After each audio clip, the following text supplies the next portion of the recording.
Does anyone respect what everyone can have? At first, the answer seems obvious. Of course, people do. After all, respect should come from character, kindness, or effort. But if that were completely true, why do people often admire what is rare, pursue what is difficult to access, and overlook what is always available? The pattern appears everywhere. A limited product attracts more attention than one found on every shelf. An exclusive invitation feels more valuable than an open door. Even in social situations, people are often drawn toward what seems difficult to obtain. Most never question why this happens. They simply experience the consequences.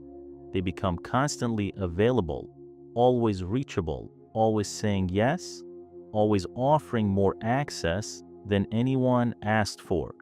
Then one day they notice something is strange. The more available they become, the less value people seem to attach to their presence. This is not just a social habit, it is a psychological principle that quietly influences a status, respect, and perceived value.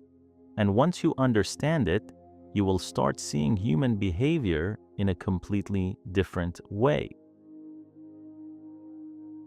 The strange part is that most people never lose value because of a lack of ability.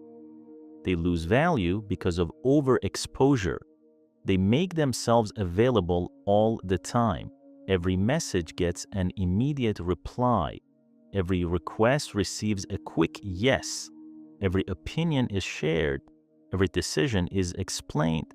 At first, this feels like the right thing to do. It feels polite, responsible, even generous. But human perception doesn't always reward what is constantly available. The more predictable something becomes, the less attention people give to it. Not because they are intentionally disrespectful, but because familiarity slowly removes significance.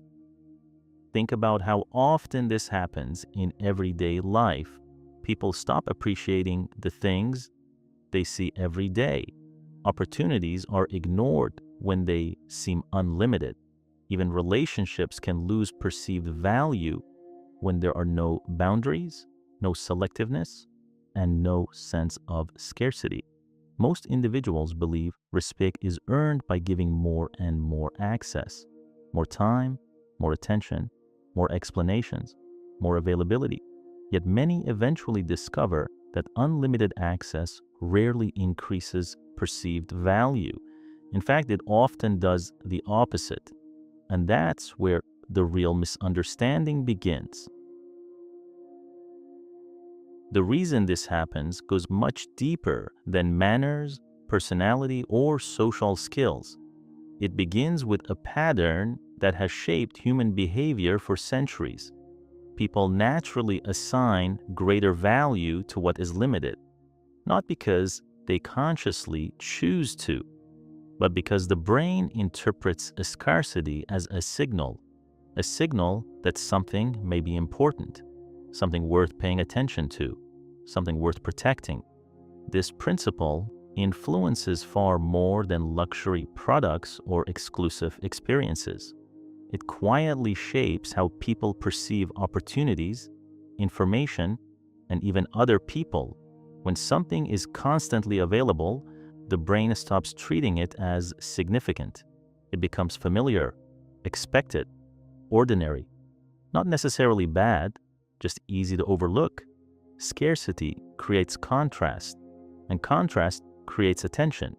That is why a rare opportunity often feels more valuable than a common one, why exclusive environments attract interest, and why people frequently underestimate what they can access whenever they want. The mistake many make is assuming that respect is created through unlimited availability, but respect and access are not the same thing. The more something feels guaranteed, the less attention people tend to give it, not because its quality has changed, but because its perceived value has. And once you understand this distinction, many social behaviors suddenly begin to make sense. The people who understand this principle rarely talk about it. In fact, many of them may not even realize they are applying it. They simply understand that access has value, and because it has value, they treat it carefully. Notice how highly respected individuals often behave. They are not constantly trying to capture attention. They do not explain every decision. They do not make themselves available to every request. And they rarely feel the need to prove their worth to everyone around them. This is often misunderstood as arrogance, but in many cases, it is something entirely different. It is selectiveness. They understand that attention becomes diluted when it is distributed without limits. That influence weakens when it is constantly chasing approval, and the respect grows more easily when actions carry weight instead of constant explanation. The goal is not to become distant. The goal is not to become cold. The goal is to understand that value increases when access is intentional. The most respected people are not always the loudest. They are often the ones whose presence feels meaningful because it is not offered carelessly. And that single distinction changes the way others perceive them. Perhaps the biggest misunderstanding about value is believing that it comes from possession. People spend years trying to acquire more status, more recognition, more approval, more attention. Yet many of the things we admire most are not valuable because they are owned. They are valuable because they are not easily available. The same principle quietly applies to human presence.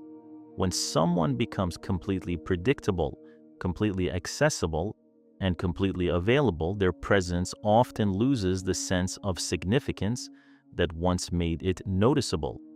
Not because they have less worth, but because familiarity can hide value. This is why respect is rarely created by demanding attention, and almost never created by chasing it. Real value begins when something cannot be taken for granted, when access is no longer assumed, when presence feels intentional rather than automatic.